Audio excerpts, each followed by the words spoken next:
Hello everyone, welcome back to my channel. Today I want to take a deep dive with you into a very harsh but important topic, how to break out of the poverty trap. A lot of people think being poor just means having no money in your account, but actually, poverty is a kind of gravity. It's just like a rocket heading for the stars. If you can't break through escape velocity, you'll just fall back down to earth. First, be careful of distractions. Studies have found that when you're constantly worrying about money every day, your IQ drops by 13 points, making you more likely to make wrong decisions. To break out of this situation, your first step isn't to get rich, but to save up a buffer fund of $500 to $1,000. This is to buy back your brain's bandwidth, so unexpected expenses won't mess up your life anymore. Second, avoid dopamine traps. When under a lot of stress, many people buy designer bags or the latest phones to ease the pain. But these are liabilities. We need to switch into survival mode, temporarily cutting off unnecessary expenses and putting our money into assets that will appreciate in value. Third, break away from linear income. There are only 24 hours in a day. If you rely solely on selling your time, you'll never become wealthy. You need to learn to stack skills. For example, if you work in renovations, learn sales as well. Making yourself rare is the only way to multiply your income. Fourth, pay attention to your social influence.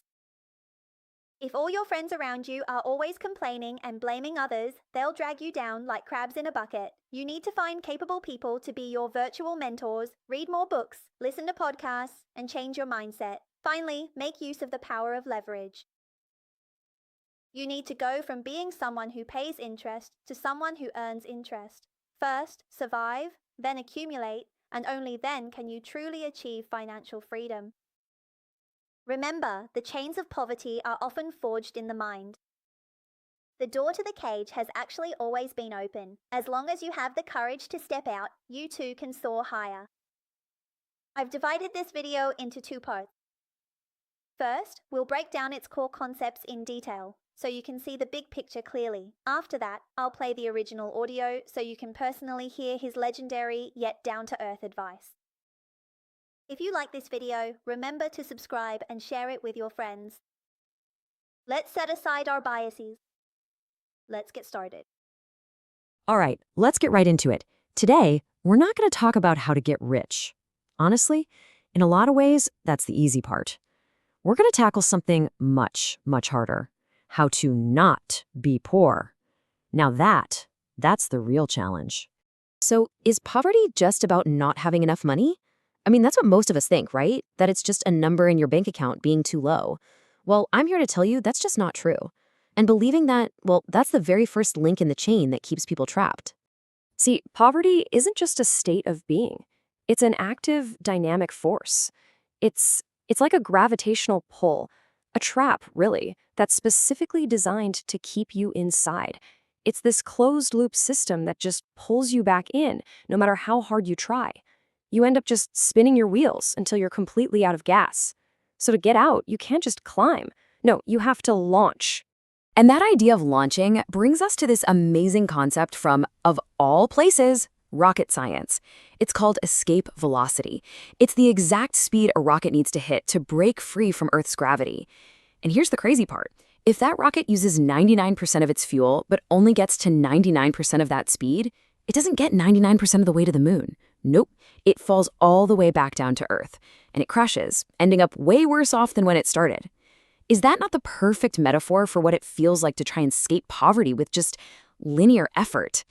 Okay, so here's the game plan for this explainer. We're going to completely reverse engineer this trap. First, we'll dive into the physics of poverty. Then we'll tackle the rigged math that's working against you. After that, we'll look at how to escape what I'm calling social gravity. And finally, we'll put it all together and build your escape engine. Sound good? Let's go. All right, first up, the physics of poverty. This is so important because it's not just about dollars and cents. It's about what that constant financial stress physically does to your brain. So you see this number on the screen, -13? What on earth could that mean? Well, a pretty famous Harvard study found something shocking. When your mind is just consumed day in and day out by financial stress, worrying about rent, the car, the next bill, your effective IQ drops by, you guessed it, 13 points. I mean, 13 whole points. And to put that into perspective, a 13-point drop is basically like pulling an all-nighter. It's like going a full 24 hours without any sleep. It's a scarcity tax on your brain. So you're out there trying to solve these huge, complex, long-term problems, but you're doing it with a brain that is completely stuck in short-term survival mode. It's not about being smart or not smart. You're not making bad decisions because you're unintelligent. You're making them because you are just so tired. You literally can't see the future because you're fighting so hard just to get through today. And this is where things get really unfair. It leads to this crazy paradox where being poor is actually more expensive. There's this idea from a book called the Vimes Boots theory that just explains it perfectly. Think about it. A rich person can buy a $50 pair of boots that'll last them 10 years. Simple math, right? That's $5 a year. But a poor person, they can only afford the $10 boots, and those fall apart in a year. So over those same 10 years, they end up spending $100, twice as much, and their feet are wet the whole time. The system literally charges you a penalty for not having enough money. Okay, so how do we break this first brutal loop? Look, your first goal is not to become a millionaire. It's way simpler. You need to build a buffer. I'm talking 500, maybe $1,000. And listen, this money is not for investing. It's not for a fun shopping spree. Its only job is to buy back your brain, to buy back your cognitive bandwidth. Because when you have that little cushion, a flat tire is just an annoyance. It's not a complete catastrophe that sends you into a high-interest loan and spirals your life out of control. All right, so once you've bought back a little bit of that mental real estate, now you're ready to take on the second chain, the rigged math. Let's really dig into the traps that are designed to keep your wallet empty. You know how it is. When life is just nonstop stress, your brain is just screaming for some kind of relief, right? And that new phone or those expensive sneakers, man, they give you that little hit of dopamine. It feels good. But let's be real, it's not just spending. It's self-medication. The problem is, that relief is gone in a flash, but the debt, that sticks around. This is the dopamine trap, and it highlights a huge difference in mindset. The poor are often trapped into using money to buy temporary pleasure, liabilities. The rich, they use money to buy long-term freedom, assets, things that actually put money back into your pocket. And that brings us to another big trap, linear income.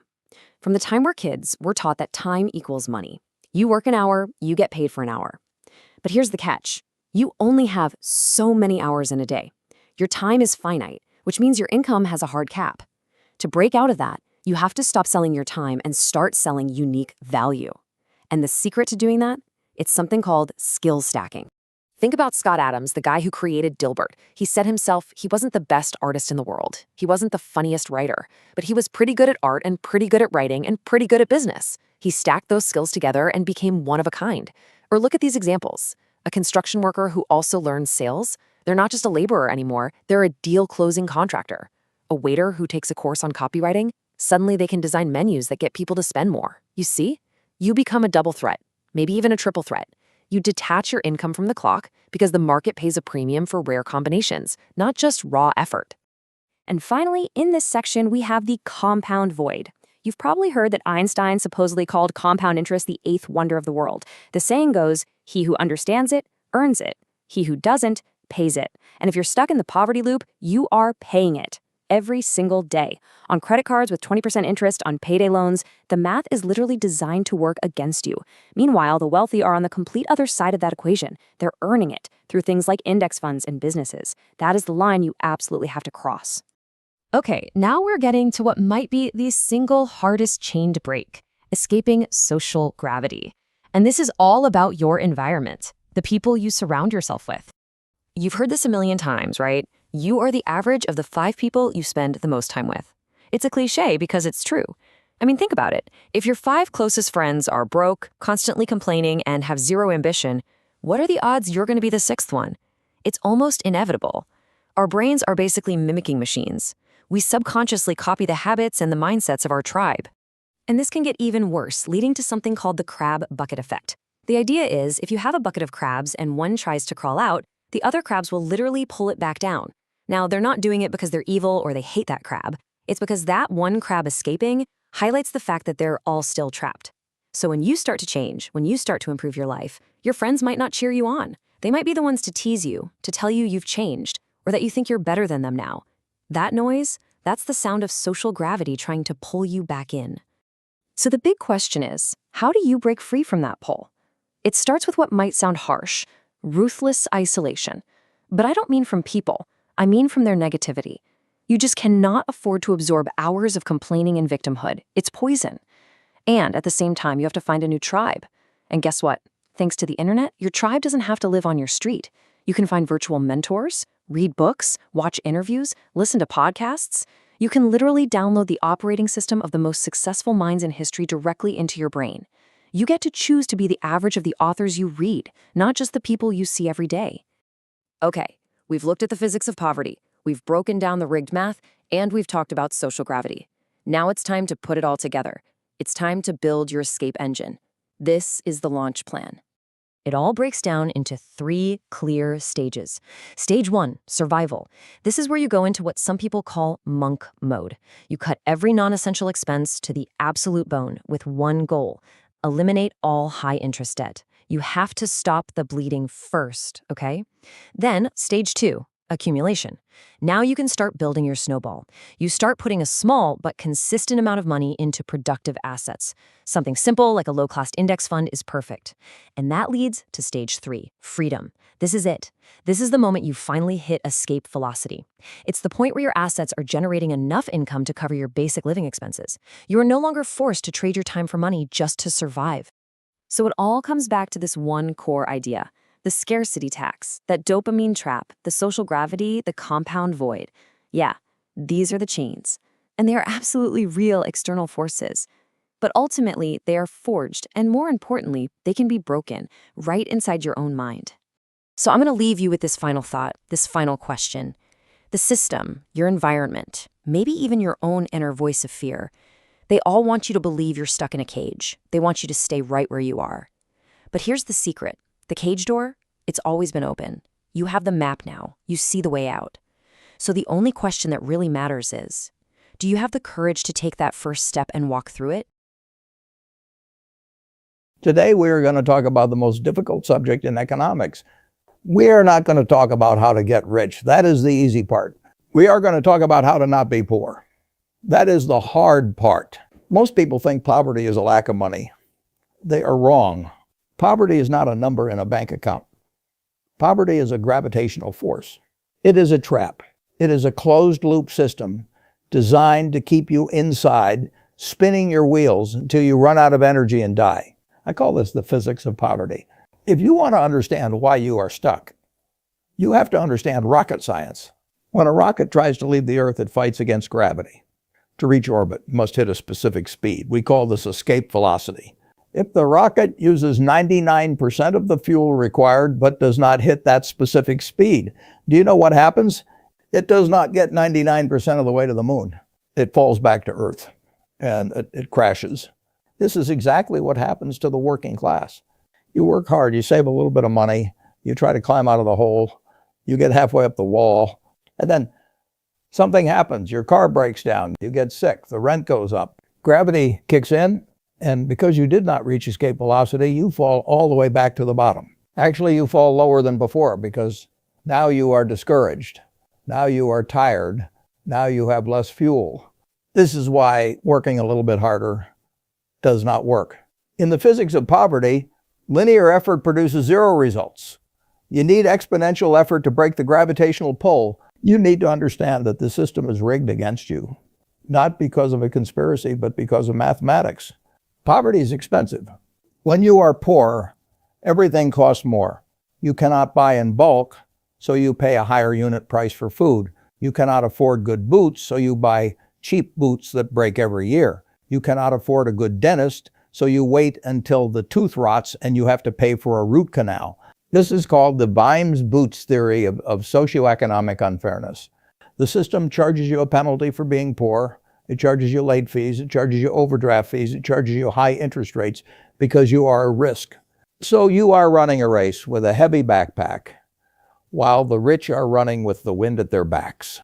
And here is the most dangerous part. Poverty is not just external. It is internal.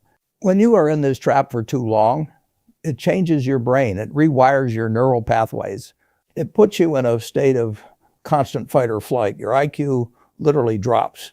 You stop planning for 10 years from now and you start worrying about 10 minutes from now.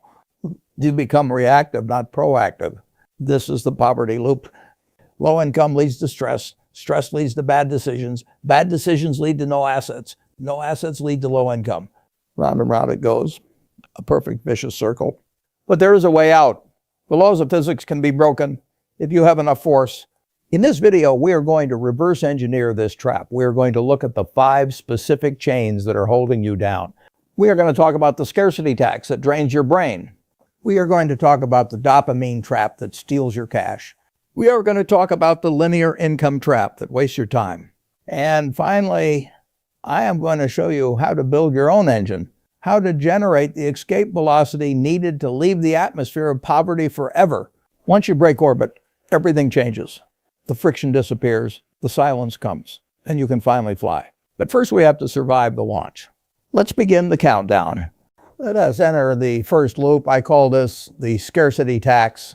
Most people think that if you give a poor person money, their problems are solved. But if you give a lottery winner millions of dollars, they are often broke again within 3 years. Why? Because poverty is not just a lack of cash, it is a lack of cognitive bandwidth. There was a famous study done by Senthil Mullainathan at Harvard. He found that when your mind is consumed by financial stress, when you are worrying about how to pay the rent or how to fix the car, your effective IQ drops by 13 points. 13 points. That is the same effect as going without sleep for 24 hours or being a functional alcoholic. This means that when you are poor, you are literally operating with a damaged processor. You are trying to solve complex long-term problems with a brain that is in survival mode. You cannot see the future because you are too busy fighting the present. This is the scarcity trap. When you have limited bandwidth, you make bad decisions. You take the high-interest payday loan because you need cash now. You buy the unhealthy food because it is cheap and fast now. You are not stupid. You are just exhausted. And the system knows this. The system exploits this. Let me tell you about the Vimes boots theory. It goes like this. A rich man can afford to buy a pair of high-quality boots for $50. Those boots will last him 10 years, so his cost is $5 a year. A poor man cannot afford $50. He only has $10. So he buys a cheap pair of boots. But the cheap boots fall apart after 1 year. So next year he has to buy another pair for $10. And the year after that. Over 10 years, the poor man spends $100 on boots. The rich man spent $50. The poor man spent twice as much money and his feet were wet the entire time. This is the mathematics of being poor. It is expensive to be poor. You pay late fees. You pay overdraft fees. You pay higher interest rates. You buy small quantities of toilet paper because you cannot afford the bulk pack, so you pay more per sheet. The system charges you a premium for your lack of capital. So how do we break this first loop? How do we stop the bleeding? You need to build a buffer. Your first financial goal is not to get rich. It is not to buy a house. It is not to invest in the stock market. Your only goal is to save $1,000 or even $500. Put it in a separate account and do not touch it. This money is not for spending. This money is for buying back your brain. When you have a buffer, the car breaking down is just an inconvenience. It is not a disaster. When you have a buffer, you don't have to take the payday loan. You don't have to pay the scarcity tax. You stop reacting to emergencies and you start managing them. That $1,000 buys you something more valuable than gold. It buys you cognitive bandwidth. It restores your IQ. It allows you to sleep. It allows you to look up from the ground and see the horizon. Most people try to jump straight to investing. They skip this step. They are trying to build a skyscraper on a swamp. You must drain the swamp first. You must build the buffer. You must buy the boots that last 10 years. This requires sacrifice. It requires pain. For a few months, you might have to live like a monk, but you are doing it for a reason. You are buying your freedom from the scarcity tax. Now we enter the second loop. This is the most emotional one. I call this the dopamine trap. You have probably heard the criticism. People say, if you are poor, why do you have the newest iPhone? Why do you buy expensive sneakers? Why do you eat out when you have groceries at home? It is easy to judge from the outside, but let us look at the biology. When you are trapped in the poverty loop, your life is painful. Your cortisol levels, the stress hormone, are constantly high. You feel small, you feel invisible. Your brain is screaming for relief. It is screaming for a win. So when you walk into a store and buy that new pair of shoes or that branded handbag, your brain releases a hit of dopamine. For a few minutes, the pain goes away. For a few minutes, you feel successful. You feel like you matter. This is not spending. This is self-medication. You are using consumption as an anesthetic to numb the pain of your reality. But here is the trap. The relief is temporary, but the debt is permanent. The dopamine fades in 20 minutes. The credit card bill lasts for 20 years. This is the fundamental difference between how the rich and the poor view money. The poor see money as a way to buy pleasure. The rich see money as a way to buy freedom. When a poor person gets $500, they think, what can I buy with this? When a rich person gets $500, they think, how can I invest this? We call this assets versus liabilities. An asset puts money in your pocket, a liability takes money out of your pocket. If you buy a designer purse, that is a liability. It loses value the moment you walk out of the store. If you buy a share of stock, that is an asset. It works for you while you sleep. Most people in the low-income trap are drowning in liabilities. They have the nice car, the nice clothes, the subscriptions, the gadgets. They look rich, but they are bleeding wealth every single day. They are feeding the dopamine monster, but starving their future. So how do we break this loop? How do we detox? You need to enter monk mode. This is a period of radical elimination. It is not forever. It is a temporary reset for your brain's reward system. For the next 6 months, you cut everything. You cancel Netflix. You stop eating out. You stop buying clothes. You drink water instead of soda. You walk instead of taking Uber. You strip your life down to the bare essentials: food, shelter, and basic transport. It will be boring. It will be hard. Your friends might laugh at you. But you have to tell yourself, I am not poor. I am in training. When you stop getting your dopamine from spending money, your brain will start to rewire itself. You will start to find pleasure in seeing your bank account grow. You will start to get high on saving. And that is a different kind of dopamine. That is the dopamine of control. Once you realize that you do not need the new phone to be happy, you become dangerous. You become free, because the system can no longer manipulate you with shiny objects. You have broken the addiction. Now we enter the third loop. This is the one that keeps you tired. I call this the linear income trap. Most people are taught a simple equation for life. Time equals money. If you want more money, you have to work more hours. You get a second job. You work overtime. You drive Uber on the weekends. But there is a fatal flaw in this equation. Time is finite. You only have 24 hours in a day, and you have to sleep. This means your income is mathematically capped. There is a ceiling you can never break through, no matter how hard you work. But your expenses are not capped. This brings us to the silent killer of the working class, inflation. Inflation is a tax that is levied on people who sell their time. When the government prints money, prices go up. The price of bread goes up. The price of gas goes up. But do your wages go up? Not immediately. Wages are what economists call sticky. Your boss waits a year, maybe 2, before giving you a 3% raise, but by then inflation has already eaten 8% of your purchasing power. You are running up a down escalator, and the escalator is moving faster than you can run. So you work harder, you sell more hours, you miss your kid's birthday, you ruin your health, and at the end of the year you are actually poorer than when you started. This is the definition of insanity. You cannot win a rigged game by playing by the rules. You have to change the game. You have to stop selling time and start selling value. How do you do this? You build a skill stack. Most people try to be the best at one thing. They want to be the best accountant or the best graphic designer. That is hard. That is crowded. The secret is to be pretty good at 2 or 3 unrelated skills and combine them. Scott Adams, the creator of Dilbert, was not the best artist. He was not the funniest writer. And he was not the most experienced businessman, but he was good at all 3. And when he stacked them, he became unique, he became exponential. If you are a low-income worker, do not just go get a second job flipping burgers. That is just more linear income. Use your monk mode time to learn a second skill. If you are a construction worker, learn sales. Now you are not just a laborer, you are a contractor who can close deals. If you are a waiter, learn copywriting. Now you are not just carrying food, you are designing menus that sell high-margin items. You must become a double threat. When you stack skills, you detach your income from your hours. You become harder to replace. You become an asset, not a commodity. The market pays for rarity. It does not pay for effort. If you can be replaced by a teenager or a robot in a week, you will always be poor. You must build a moat around your income. And that mode is your skill stack. Now we enter the fourth loop. This is the hardest chain to break. I call this the social gravity. There is a famous saying, you are the average of the 5 people you spend the most time with. If your 5 best friends are broke, you will be the 6th. If your 5 best friends are constantly complaining about the economy, you will be the 6th. If your 5 best friends have no ambition, you will be the 6th. Why? Because human beings are mimicking machines.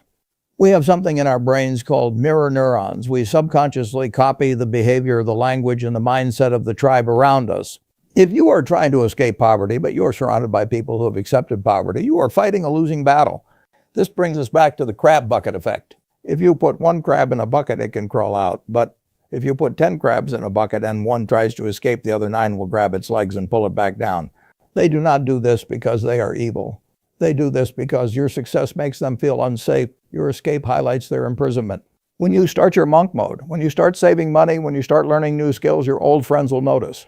And they will not applaud you. They will attack you. They will say, why are you working so hard? Relax. They will say, you think you are better than us. They will say, the game is rigged. Why bother? This is the sound of social gravity. It is the sound of the crabs pulling you back. If you listen to them, you stay in the bucket. You must understand that poverty is often a culture. It is a shared story of victimhood. The government is bad. The rich are evil. I have bad luck. This story is comforting. It absolves you of responsibility, but it keeps you poor.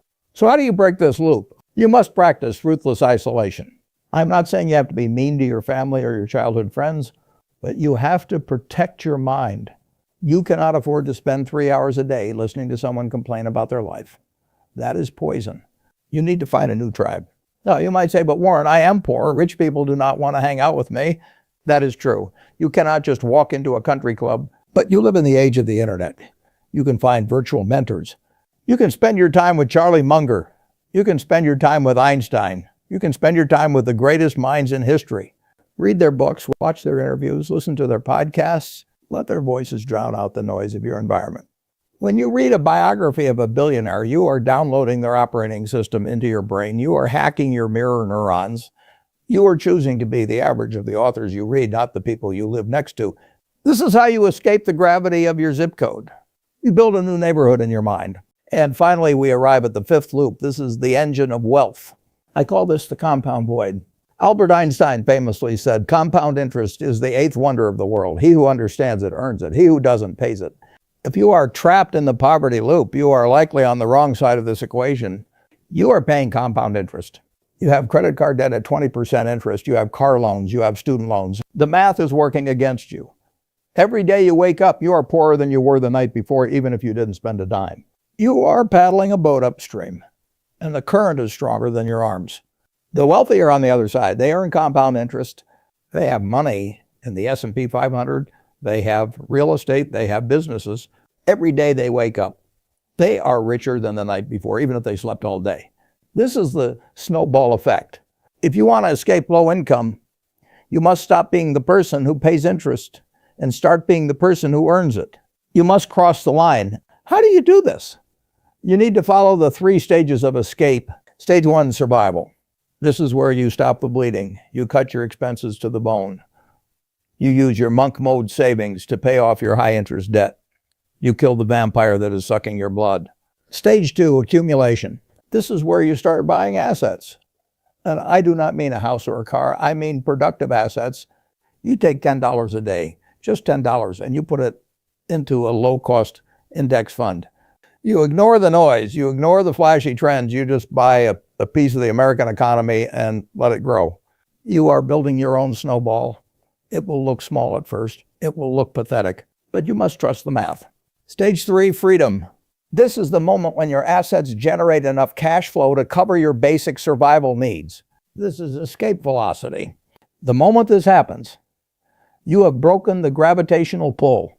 You no longer have to sell your time to stay alive. You have options. You have dignity.